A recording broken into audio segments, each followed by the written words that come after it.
Imagine you were born in the year 1900. No smartphones, no internet, no electricity in most homes. But that's not the hard part. The real challenge, surviving the most violent and tragic events in human history, one after another.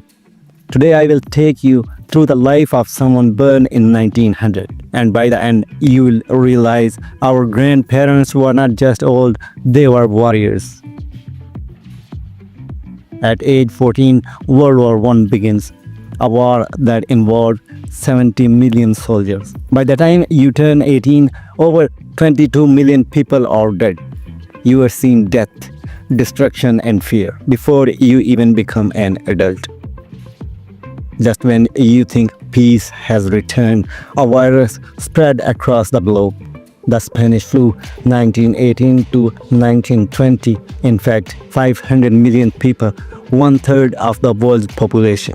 It kills 50 million to 100 million people.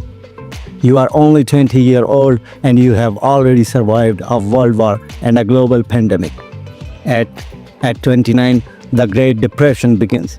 The stock market crashes in 1929. Banks collapse.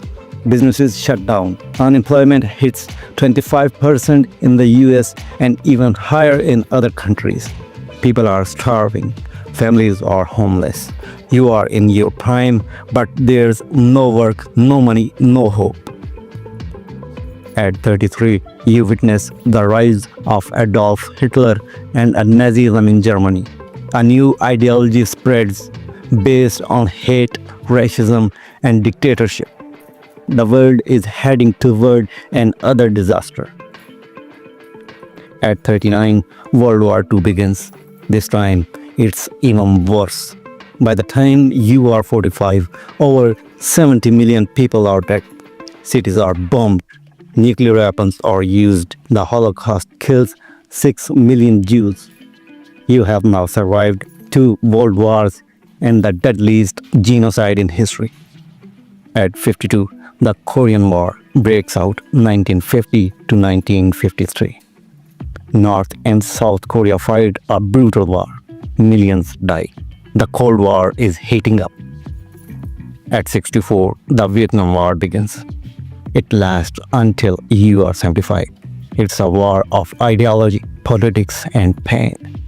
Over 3 million people die, including 58,000 Americans. You have seen your world torn apart again and again. And then comes 1985. A new generation is born. They have peace, technology, and comfort. But this is, our grandparents don't understand our struggles. Really, they survived wars, pandemics, hunger, and dictators. They did not just live through history. They carried it on their shoulders. So next time you feel life is hard, remember this story. And if your grandparents are still alive, hug them. They are living history. If you found this video powerful, share it. Let's honor the generation that endured the impossible. Subscribe for more stories that make you think and feel.